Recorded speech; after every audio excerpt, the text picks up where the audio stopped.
Kita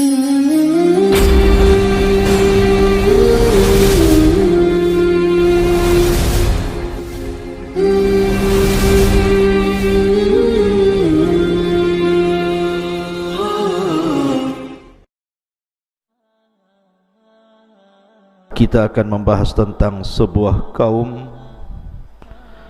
yang diutus kepada mereka Nabi Arab. Kaum itu disebut dalam Al-Quran dengan sebutan kaum Thamud. Kita akan bercerita tentang kaum Thamud dan seekor unta. Ma'asyiral muslimin yang dimuliakan Allah Azza wa Jalla, menariknya cerita ini karena dalam cerita ini Allah Subhanahu wa ta'ala letakkan di tengah-tengah mereka seekor unta,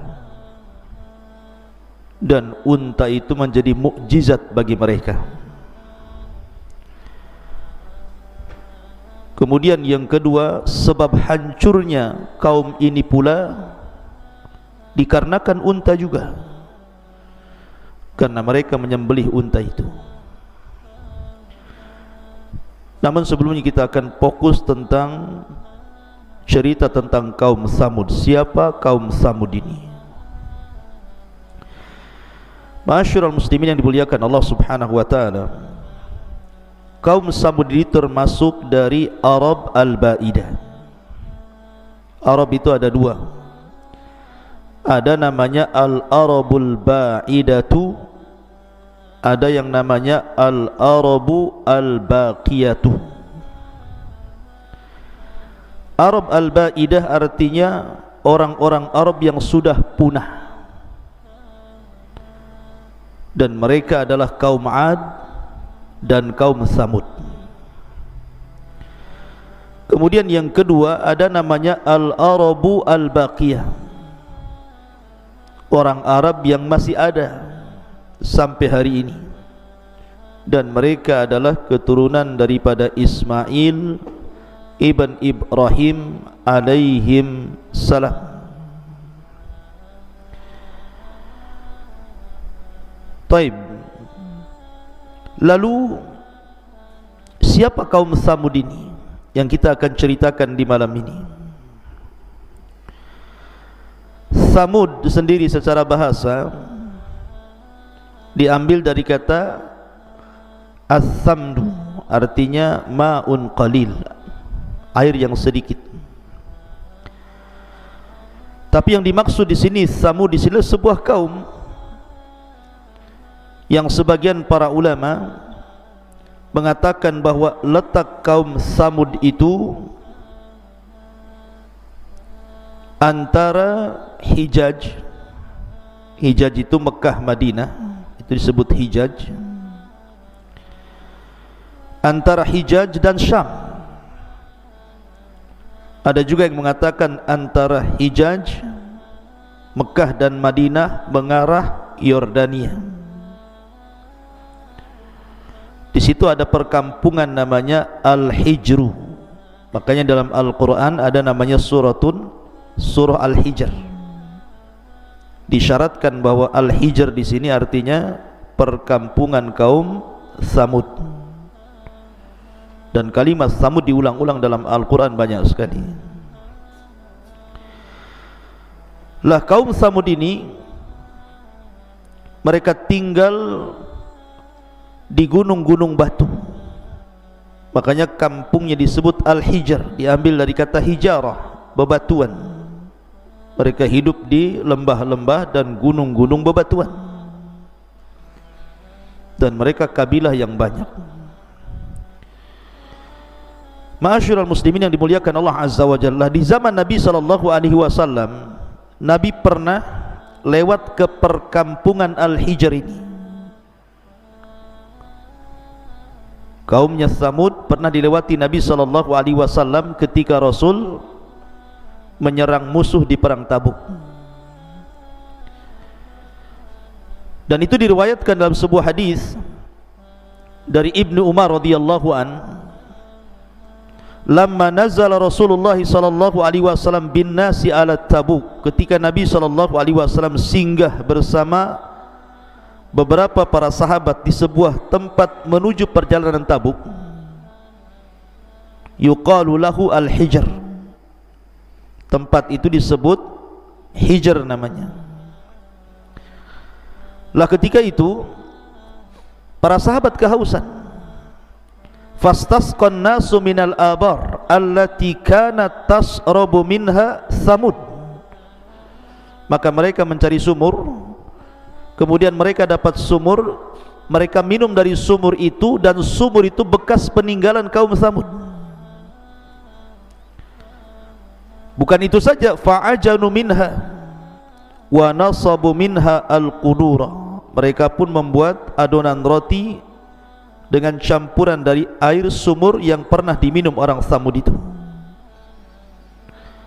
Tetapi Nabi SAW tiba-tiba memerintahkan untuk menumpahkan air itu, dan dilarang untuk meminum kemudian roti yang sudah diadon, disuruh dikasih makan unta. Kemudian Nabi SAW melarang mereka masuk ke negeri yang pernah diazab oleh Allah Subhanahu wa taala kecuali dalam kondisi menangis. Kata Rasul, la tadkhulu ala haula'il mu'adzabin illa an takunu baqina, fa illam takunu baqina fala tadkhulu alaihim an yusibakum mithlu ma asabahum. Kata Rasul, jangan kalian masuk ke sebuah kaum yang pernah diazab kecuali kalian menangis ketika melewati tempat itu. Kalau kalian tidak bisa menangis ketika melewati tempat itu, kata Rasul, maka jangan lewat di situ, karena dikhawatirkan kalian akan ditimpa sebagaimana sebelumnya Allah menimpa azab kepada kaum Thamud. Dari sini ada faedah, ikhwan, tidak boleh seseorang melintasi tempat-tempat yang pernah diazab Allah. Contoh umpamanya laut mati. Laut mati itu sekarang itu kan dijadikan wisata, padahal laut mati itu tempat diazabnya kaum Lut di negeri Sodom sana. Jadi Allah angkat negeri Sodom ke langit, kemudian dihujani meteor, kemudian ditumpahkan lagi, dan sekarang jadi laut mati. Justru jadi wisata pula di situ. Orang mandi lumpur di situ. Mandi pakai air, ini pakai lumpur pula. Coba mandi lumpur, katanya biar kulitnya bagus. Dalam Islam tidak boleh seseorang itu singgah di tempat-tempat yang pernah diazab Allah Subhanahu wa taala, dan ulama hanya membolehkan itu dengan syarat, kalau memang melintasi tempat yang pernah diazab itu dalam rangka tafakkur, mengambil ibrah dan pelajaran, kemudian dia menangis. Kalau tidak untuk itu hanya main-main, haram, tidak boleh, karena dikhawatirkan akan ditimpa azab sebagaimana Allah pernah menimpa kaum-kaum yang sebelumnya diazab Allah Subhanahu wa taala. Termasuk juga tempat-tempat kesyirikan, ikhwan. Ada beberapa tempat-tempat wisata itu, di situ banyak kesyirikannya. Antum jangan jalan-jalan di situ. Kalau antum mau jalan-jalan, ke Barelang sana, pantai. Jangan ke tempat-tempat yang ada peribadatan yang di situ ada unsur kesyirikan kepada Allah Azza wa Jalla. Dikhawatirkan datang azab kepada antum. Taib. Kita lanjut mengenal kaum Thamud. Thamud ini kita ambil nasabnya. Ada yang mengatakan bahwa Thamud menurut Imam Ibnu Katsir rahimahullahu taala dalam kitabnya Al-Bidayah wan Nihayah. Jadi Thamud itu sebuah kabilah yang masyhur di negeri Arab. Dan Thamud itu diambil dari nama kakek buyut mereka. Namanya Thamud, saudara daripada Judais, dan keduanya anak daripada Abir ibn Iram ibn Sam ibn Nuh. Artinya ini bukan nabi dari nabi-nabi Bani Israel. Nabi Saleh yang dikirim kepada Tsamud itu adalah Nabi Arab, karena nasabnya sampai kepada Nuh alaihi salatu wassalam. Dan di sini juga kita tahu bahwa peristiwa ini, peristiwa kaum Tsamud dan juga diutusnya Nabi Allah Saleh itu sebelum diutusnya Nabi Allah Ibrahim alaihi salatu wassalam. Lah ulama tafsir mengatakan Tsamud bin Athir ibni Iram ibn Syam ibn Nuh, dan dia adalah saudaranya Judes ibn Athir, dan mereka adalah kabilah Arab, dan peristiwanya sebelum Ibrahim alaihi salatu wassalam. Wa kanat Tsamudu ba'da Adin, dan Tsamud itu datang setelah kaum Ad. Jadi Ad dulu baru Tsamud gitu ya. Dan ada yang mengatakan bahwa Tsamud itu Ad kedua. Ada Adanil ula, diutus kepada mereka Hud, dan ada Ad yang kedua diutus kepada mereka Nabiullah Saleh alaihi salatu wassalam. Ma'asyiral muslimin yang dimuliakan Allah Subhanahu wa taala, kaum Tsamud ini subhanallah Allah berikan banyak nikmat ikhwan.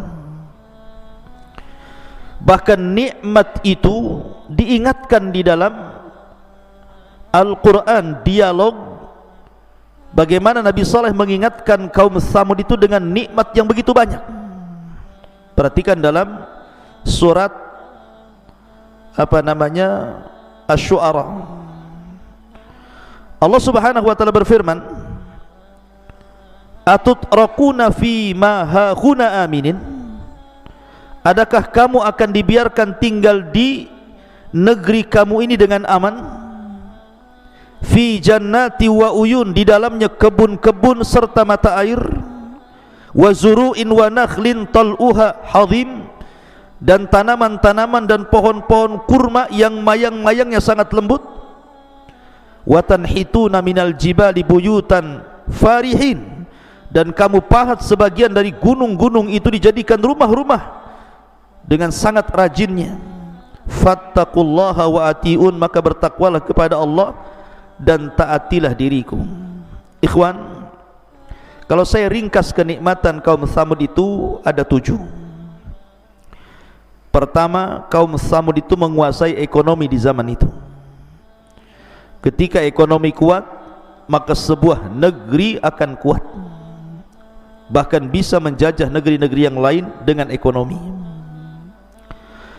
Yang kedua, kaum Tsamud itu diberikan usia panjang. Ya, karena orang dulu itu usianya panjang-panjang. Lain dengan umat Nabi SAW, usianya berkisar 60 sampai 70 tahun saja. Kalau ada yang lewat 70 tahun itu sedikit. Kasihan juga kalau dia masih hidup, tidak ada kawan. Biasanya di usia 60 sampai 70 tahun itu sudah meninggal kalau umat Rasul. Tapi kalau umat dulu itu ribuan tahun. Kemudian yang ketiga, mereka memiliki kekuatan fisik. Nanti saya jelaskan. Jadi fisiknya itu tinggi-tinggi karena jarak mereka dengan Adam kan tidak jauh. Nabi Allah Adam alaihi salatu wassalam memiliki fisik berapa tingginya? 60 hasta. 1 hasta setengah meter. Berarti kalau 60 hasta 30 meter. Tingginya Adam itu 30 meter. Kalau pakai celana antum tak muat lah, 30 meter ya. Artinya bahwa badan mereka itu kuat-kuat, tinggi-tinggi gitu ya. Kemudian yang keempat, mereka memiliki keahlian perang. Jadi Tsamud itu memiliki pasukan kuat yang tidak pernah dikalahkan di zaman itu. Kemudian yang kelima, bangsa ini memiliki peternakan, pertanian yang sangat melimpah ruah, kaya betul dengan peternakan dan pertanian itu, subur lahannya. Yang nomor 6, mereka mampu mengubah bumi datar menjadi istana. Bahkan yang nomor 7, gunung-gunung cadas menjulang mereka bisa dirubah menjadi gedung-gedung yang sangat indah. Bayangkan mereka memahat bukit-bukit batu itu dijadikan istana. Makanya kalau antum ada uang haji atau umrah ataupun belajar di Saudi, bisa melihat peninggalan kaum Tsamud itu. Bagaimana bisa mereka memahat gunung batu dengan seni yang sangat tinggi luar biasa. Di zaman itu loh ya, yang belum lengkap peralatannya semacam hari ini gitu ya, tapi mereka sanggup kemudian membuat istana-istana, gunung-gunung menjulang disulap menjadi rumah-rumah indah, tetapi bukan untuk ditempati, hanya untuk rumah singgah saja, hanya untuk main-main saja. Makanya Allah Subhanahu wa taala mengingatkan itu tadi dalam ayat yang saya baca tadi, bagaimana kaum Tsamud itu di atas nikmat yang luar biasa. Ma'asyiral muslimin yang dimuliakan Allah Subhanahu wa taala, lah kelebihan kaum Tsamud ini yang sangat menonjol, yang banyak dijelaskan dalam Al-Quran adalah kekuatan fisik dan strategis perang yang luar biasa, sehingga mereka tidak pernah terkalahkan pasukannya. Perhatikan dalam Al-Quran, Allah mengatakan dalam surah Al-A'raf ayat 69, awa ajibtum an ja'akum dzikrum mir rabbikum ala rajulin minkum liyungdirakum wadhkuru ijja'alakum khulafa min ba'di qaumi nuhin wa zadakum fil khalqi bastah fadhkuru ala Allah la'allakum tuflihun. Dan herankah kamu bahwa ada peringatan yang datang dari Tuhanmu melalui seorang laki-laki dari kalangan kamu untuk memberikan peringatan kepadamu. Ingatlah ketika dia menjadikan kamu sebagian khalifah-khalifah setelah kaum Nuh, dan dia lebihkan kamu dengan kekuatan tubuh dan perawakan. Dalam tafsir Ibnu Katsir ada yang mentafsirkan kekuatan perang yang luar biasa. Maka ingatlah akan nikmat-nikmat Allah agar kamu beruntung di hadapan Allah. Bahkan Allah juga mengatakan dalam surah wa thamud alladzi jabu as-sakhra bil wad, surah apa itu? Al-Fajr. Dan terhadap kaum Tsamud yang memotong-motong batu besar di lembah-lembah gitu, saking kuatnya mereka. Jadi kelebihan yang luar biasa gitu ya. Makanya kekuatan dan kekuasaan kaum Tsamud itu bertahan karena memiliki pasukan yang sangat kuat di zaman itu, luar biasa. Dan itu nikmat yang harusnya disyukuri. Ma'asyiral muslimin yang dimuliakan Allah Azza wa Jalla, lah kaum ini, kaum Tsamud ini diutus kepada mereka seorang nabi namanya Saleh. Nabi Allah Saleh alaihi salatu wassalam, sebagaimana nabi-nabi yang lainnya, mendakwahkan dakwah tauhid, berdakwah dengan cara lembut, dengan cara keras, dengan berdialog, sebagaimana adatnya para nabi seperti itu. Bahkan setiap para nabi pasti akan diberikan mukjizat kan. Sampai-sampai ketika kaum Tsamud ini, mereka meminta kepada Nabi Allah Saleh dan mengatakan, ya Saleh, kalau engkau seorang nabi, tampakkan mukjizatmu. Bukankah seorang nabi harus punya mukjizat, keanehan-keanehan? Kemudian Nabi Saleh mengatakan, baik, apa yang kalian minta? Kemudian mereka mengisyaratkan ke batu, karena mereka kan tinggal di bukit-bukit batu masalahnya. Jadi syaratkan ke batu, wahai Saleh, lihat batu itu, keluarkan dari dalam batu itu unta dengan anaknya. Bayangkan mereka meminta unta dengan anaknya, naqah usyara namanya. Jadi unta betina, kemudian diiringi dengan anaknya yang kecil itu. Tetapi Nabi Allah Saleh alaihi salatu wassalam tidak mau begitu saja. Dia minta perjanjian, baik kalau seandainya saya keluarkan unta dan anaknya sekalian dari batu itu, beriman gak kalian ini? Maka mereka mengatakan, kami beriman. Bayangkan mereka janji akan beriman kepada Nabi Allah Saleh alaihi salatu wassalam, kalau seandainya dikeluarkan dari batu itu unta plus dengan anaknya, maka Allah subhanahu wa ta'ala katakan, qad ja'atkum bayyinatum mir rabbikum hadhihi naqatullahi lakum ayat. Sungguh telah datang kepada kalian keterangan dari Rabb kalian, inilah unta Allah bagi kalian, dan itu tanda-tanda kuasa Allah. Akhirnya setelah kemudian mereka meminta itu, kemudian mereka berjanji akan beriman kepada Allah Azza wa Jal, betul-betul tiba-tiba batu itu belah, keluar unta plus dengan anak yang masih kecil itu ngikutin di belakang. Dan ini mukjizat ikhwan yang Allah subhanahu wa ta'ala anugerahkan kepada kaum Tsamud. Kenapa unta itu dijadikan mukjizat? Kata para ulama, pertama, karena unta itu keluar tanpa dilahirkan. Tahu-tahu keluar aja dari batu gitu ya. Kemudian bawa anak lagi. Kapan itu unta dilahirkan? Siapa ibu bapa untanya itu? Kok keluar pula dari batu itu? Makanya kemudian unta itu disebut mukjizat. Yang kedua, unta itu kan anaknya masih nyusu tuh. Susu daripada unta itu kalau diperas itu bisa diminum orang satu kampung, bisa diminum oleh orang banyak manusia-manusia dari kabilah-kabilah Tsamud. Tsamud itu kan kabilah-kabilah, bukan satu kabilah, banyak kabilah tuh. Tapi semua bisa minum dari susunya unta itu. Padahal untanya cuma satu. Kalau bukan mukjizat apa namanya? Kemudian yang ketiga, kalau unta itu giliran minum di tempat minum itu, tidak ada satupun binatang berani mendekat.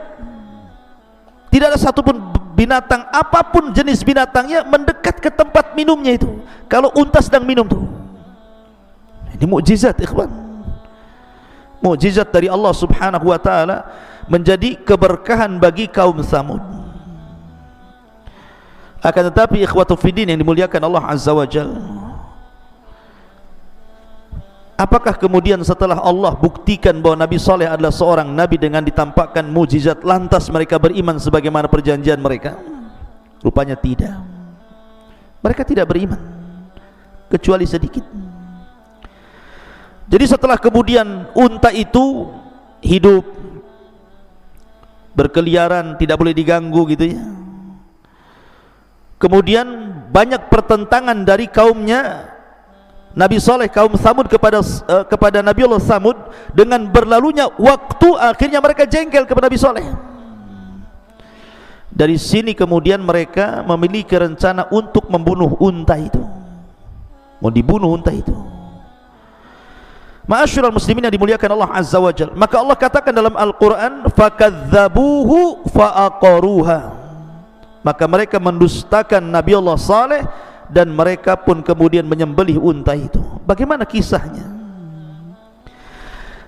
Al-Imam Ibnu Ja'far Ibn Jarir rahimahullahu ta'ala, Abu Ja'far Ibn Jarir, di dalam kitab tafsirnya mengatakan, jadi dulu ada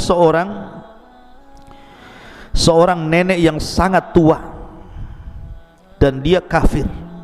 Ada seorang nenek yang sudah tua dan dia kafir.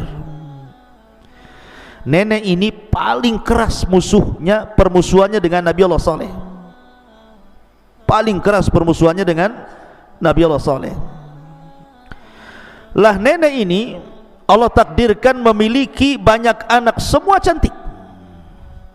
Anak-anaknya itu memang cantik. Lah kemudian nenek ini menawarkan kepada siapapun yang bisa membunuh untanya Nabi Saleh, silahkan nikah dengan anakku. Dan ada perempuan lain yang sama juga menawarkan putrinya. Lah ketika itu muncul seorang laki-laki yang tertarik dengan putri nenek itu, namanya Kidar ibnu Salif ibnu Jud'ah. Kidar ibn Salif yang kelak dia yang membunuhnya itu, membunuh unta, namanya Kidar ibn Salif. Kemudian yang kedua Misda ibn Mihraj. Jadi dua orangnya, Kidar ibn Salif dan Misda ibn Mihraj, itu siap menikahi wanita itu, maharnya membunuh unta saleh. Maka berangkatlah Kidar ibn Salif dan Misda ibn Mihraj ini, yang sebelumnya mereka bermusyawarah tuh dengan seluruh kaum Tsamud. Mereka bermusyawarah dengan kaum Tsamud. Makanya kenapa Allah Subhanahu wa taala ketika menjelaskan tentang masalah unta ini, Allah Subhanahu wa taala mengatakan fa'aqaruha, mereka pun membunuh unta, padahal yang membunuh dua orang. Tapi bahasa Al-Quran menggunakan jamak kan, fa'aqaruha, harusnya menggunakan musanna. Kenapa dibuat jamak? Karena otak pembunuhan ini orang ramai, walaupun yang eksekutornya cuma dua. Siapa? Kidar ibn Salif dan Misda ibn Mihraj. Mereka pun bergerak. Kemudian mereka mendekati unta itu, nunggu unta itu sedang minum. Maka ketika melihat unta itu sedang minum, maka diseranglah unta itu oleh Kidar ibn Salif dan juga Misda ibn Mihraj. Akhirnya mereka berhasil membunuh unta itu, mengulitinya, kemudian membagi-bagi dagingnya. Anak unta ini melihat, anaknya melihat. Ketika anak itu melihat bahwa induknya, ibunya sudah meninggal gitu ya, sudah mati, akhirnya dia lari ke atas bukit. Subhanallah, tiba-tiba anak unta ini bisa bicara. Di atas gunung dia mengatakan, ya Rabb, aina ummi ya Rabb, wahai Rabb, di mana ibuku, di mana ibuku. 3 kali dia berteriak, kemudian dia masuk ke dalam batu, kemudian hilang tanpa berhasil ditemukan.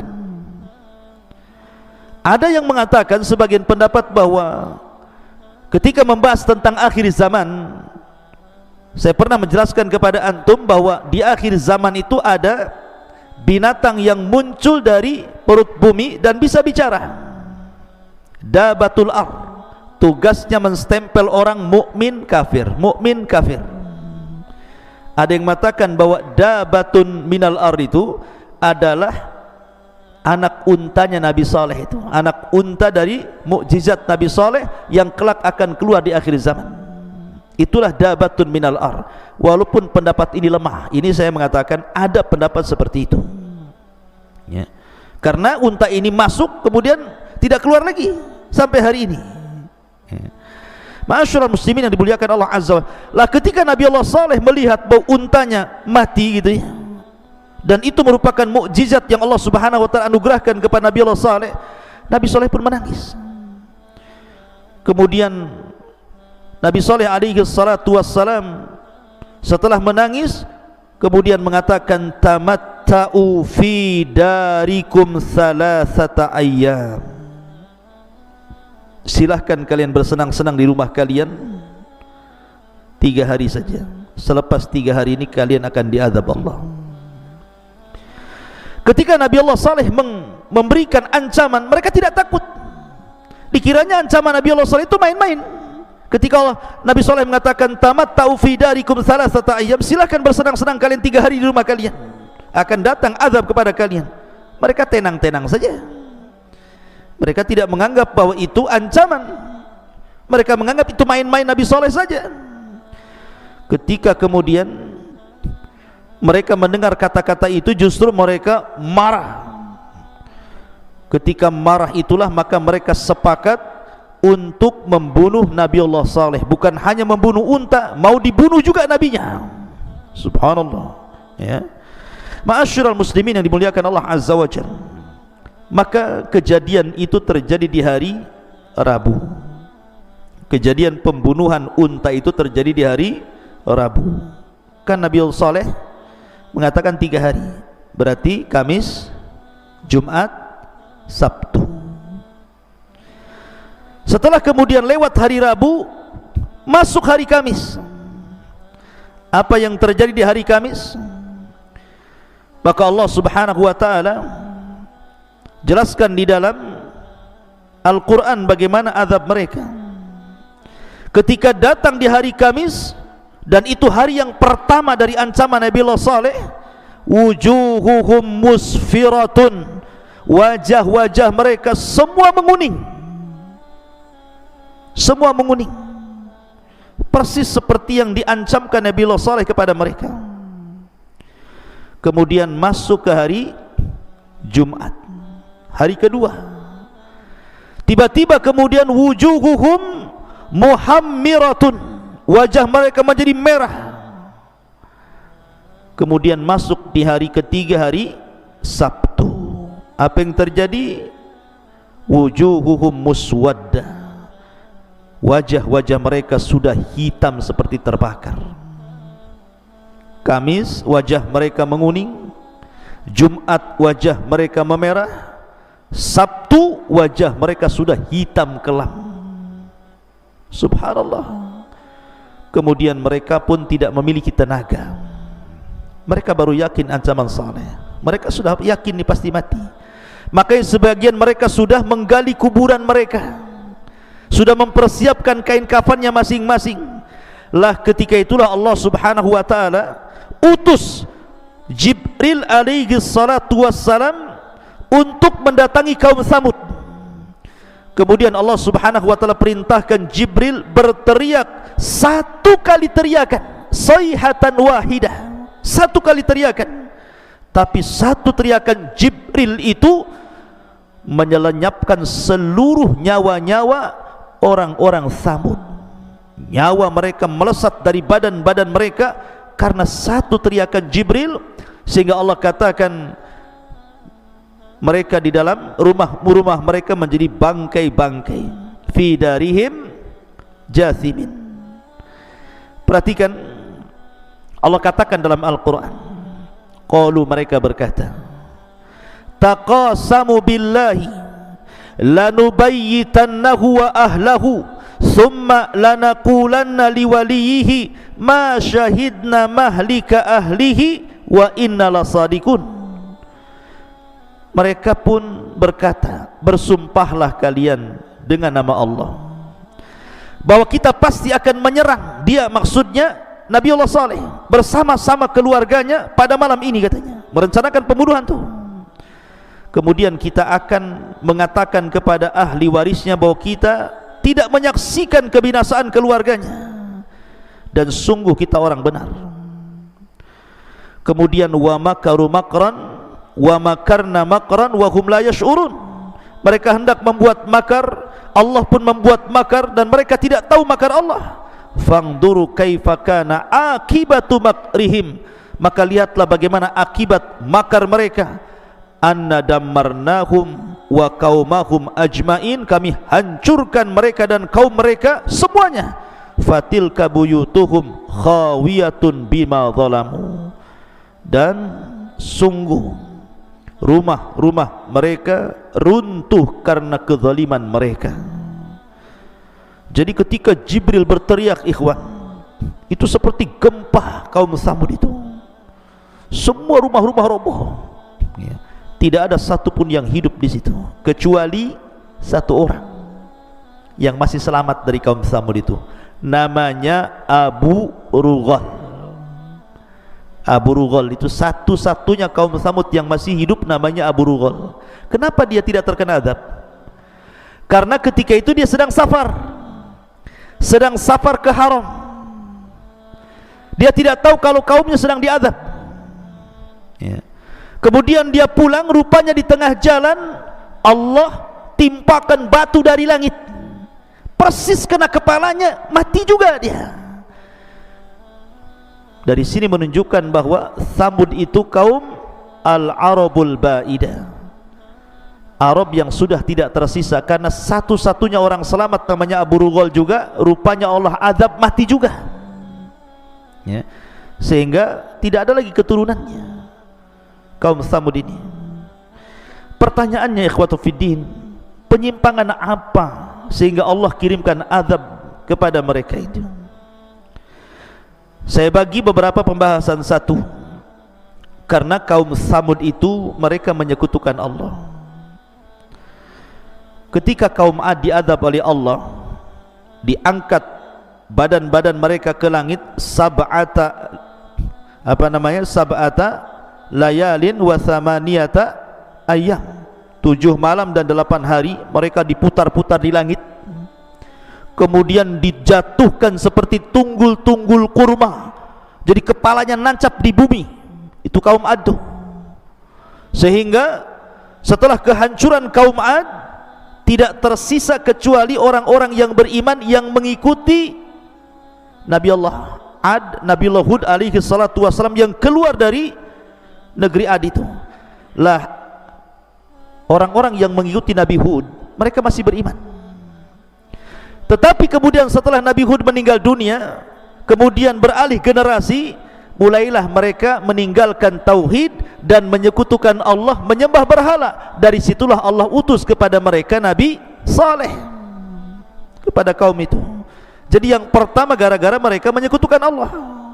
Yang kedua, at-takdzib bir rusul. Mereka mendustakan Rasul. Makanya mereka mengatakan di hadapan Nabi Allah Saleh, qalu ya Saleh qad kunta fina marjuwan qabla hadha. Sebenarnya ikhwan, Nabi Saleh itu adalah orang yang diharapkan oleh kaum Samud itu menjadi pemimpin mereka. Makanya bahasa Quran perhatikan, wa ila Samud akhahum Saleh, kan begitu ya. Dan kepada kaum Samud diutus saudara mereka. Kenapa bahasanya saudara mereka coba? Yakni Nabi Allah Saleh. Kalimat akhahum, saudara mereka, menunjukkan bahwa Nabi Saleh itu bukan orang asing di kaum Samud. Nabi Saleh itu terdidik dari kecil di tengah-tengah kaum Samud. Mereka tahu akhlaknya, mereka tahu kebaikannya, mereka tahu sopan santunnya, mereka tahu ucapannya, sehingga mereka menggadang-gadangkan, wah ini Nabi Saleh ini sebelum jadi Nabi, ini Saleh ini kalau sudah besar akan jadi pemimpin kita. Jadi kaum Samud mengharap kepada Nabi Allah Saleh itu sebelum jadi Nabi untuk menjadi pemimpin mereka. Artinya tidak mungkin kaum Samud meminta Nabi Saleh untuk menjadi pemimpin mereka sebelum diangkat jadi Nabi dan Rasul kalau dia bukan orang baik. Tetapi setelah diangkat jadi Nabi, kemudian mendakwahkan tauhid, apa yang terjadi? Allah katakan, hadza min qabli hadza atanhana, apakah engkau akan melarang kami an na'budu ma ya'budu abauna, apa yang sudah disembah nenek moyang kami kau larang? Ini bahaya orang-orang yang taklid buta kepada nenek moyang itu. Maka Islam itu agama Al-Quran dan Sunnah, bukan agama keturunan. Jangan disandarkan agama Islam ini kepada ajaran moyang, nggak boleh. Ini kan tradisi adat istiadat moyang kita, masa dihapus? Ya kalau sudah mencampur adukan adat dan agama, tidak bisa. Adat itu bisa dipakai kalau tidak bertentangan, kalau bertentangan tidak boleh. Karena banyak adat-adat yang dinasabkan ke dalam Islam kan. Contoh umpamanya, dulu saya masih kecil, kalau ada orang hamil 7 bulan, ada hamil orang 7 bulan itu biasanya akan dibuatkan kenduri. Gak tahu zaman sekarang masih ada nggak orang hamil 7 bulan dibuat kenduri. Kendurinya apa? Kendurinya itu biasanya dibuatkan janur kuning. Tahu janur kuning? Kemudian yang kedua dikasih apel.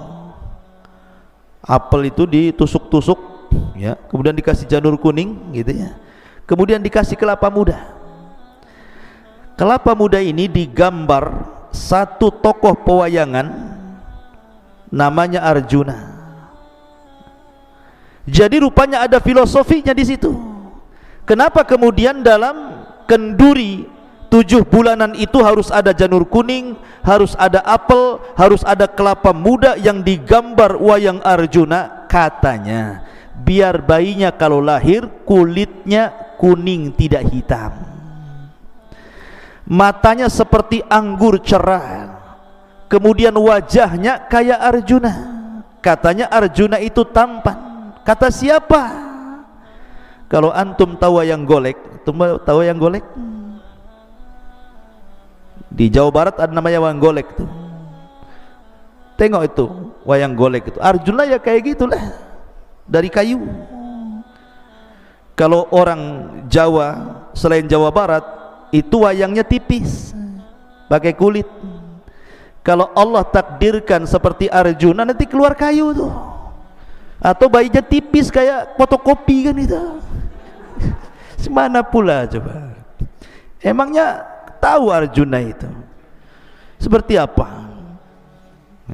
Jadi ikhwatu fillah muliakan Allah, masih ada kan tradisi itu, bukan dari Islam. Itu kan cerita Mahabharata sana, bukan dari Islam, itu dari Hindu. Nggak ada kaitan dengan ajaran Islam. Jangan dimasukkan ajaran non di luar Islam ke dalam Islam. Tradisi-tradisi, tapi jangan yang bertentangan, maksudnya begitu. Lah orang-orang kaum Tsamud ini, mereka masih memegang agama moyang mereka. Makanya inilah yang kemudian menjadikan hidayah tidak masuk. Atanhana an na'budu ma ya'budu abuna. Kau mau melarang kami wahai Saleh apa yang sudah kami sembah sejak lama dan moyang-moyang kami menyembahnya. Kufur dengan nabinya, menentang nabinya. Kemudian yang ketiga, qatlun naqah. Mereka membunuh unta yang tadi sudah saya ceritakan. Dan itu penyebab terbesar kenapa mereka sampai diazab. Karena mereka membunuh unta. Unta itu unta mulia, makanya Allah Subhanahu wa taala mengidhafahkan kepada dirinya naqatullah, baitullah, sesuatu yang diidhafahkan kepada Allah mulia tuh. Disembelih pula. Kemudian yang keempat, az-zulmu, kezaliman. Mereka suka melakukan kezaliman, makanya Allah mengatakan fatilka buyutuhum khawiyatan bima zalamu. Maka lihat rumah-rumah mereka roboh karena kezaliman mereka. Mereka suka berbuat zalim. Yang nomor 5, tughyan wal fasad. Mereka tughyan, melampaui batas, karena diberikan nikmat yang begitu banyak, kekayaan yang melimpah, akhirnya mereka sombong. Dan mereka punya kekuatan bisa memahat-mahat gunung, membuat istana di gunung-gunung, membuat bangunan indah di bumi-bumi datar, dan itu untuk mainan mereka saja, hanya kesombongan mereka saja. Kemudian yang nomor 6, mereka suka bermegah-megah dan tidak pernah mensyukuri nikmat Allah Subhanahu wa taala.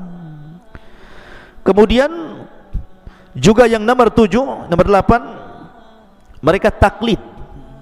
Tadi saya sudah jelaskan taklid dengan moyang-moyang mereka dan tidak mau mengikuti ajaran Nabi Allah Saleh. Kemudian yang lebih parah, mereka minta menyegerakan azab. Mereka mengatakan, "Hai Saleh, kalau engkau memang ngancam-ngancam kami bahwa akan turun azab, segerakan azabnya," katanya. Oh ya, berani negah. Makanya kemudian Allah Subhanahu wa taala katakan, bagaimana Nabi Saleh mengingatkan mereka, "Ya qaumi lima tasta'jiluna bis-sayyi'ati qabla al-hasanat." Wahai kaumku, ngapain kalian tergesa-gesa ingin ditimpakan keburukan?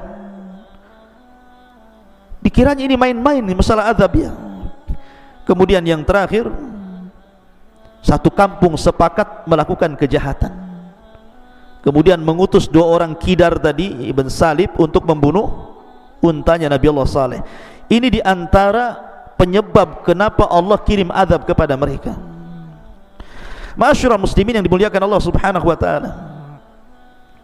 Kemudian setelah memang azab itu ditimpakan kepada mereka, maka tidak ada yang selamat kecuali sedikit, kecuali orang-orang yang ikut dengan Nabi Allah Saleh alaihi salatu wassalam. Mereka lah yang kemudian tersisa dari kaum Tsamud itu. Tapi sekali lagi bahwa Nabi Saleh satu-satunya yang tersisa dari kaum Tsamud, sementara Abu Rughal yang tadinya safar mati juga. Kemudian setelah Nabi Saleh meninggal, berarti tidak ada lagi keturunan kaum Tsamud. Maka disebut Al-Arabul Ba'idah, Arab yang punah, tidak ada lagi bekasnya, karena satu-satunya keturunan Tsamud cuma Nabi Saleh. Ketika Nabi Saleh meninggal, sudah tidak lagi keturunannya. Maka disebut Al-Arab Al-Ba'idah namanya. Ma'asyiral muslimin yang dimuliakan Allah Subhanahu wa taala. Intinya bahwa pelajaran besar dari kisah kaum Tsamud ini, bahwa sekuat apapun manusia tetap lemah di hadapan Allah Subhanahu wa taala. Jangan sombong. Sehebat apapun manusia tetap kecil di hadapan Allah. Sekaya apapun manusia tetap miskin di hadapan Allah. Maka jangan pernah sombong, karena kesombongan itu salah satu perantara datangnya azab Allah Subhanahu wa taala.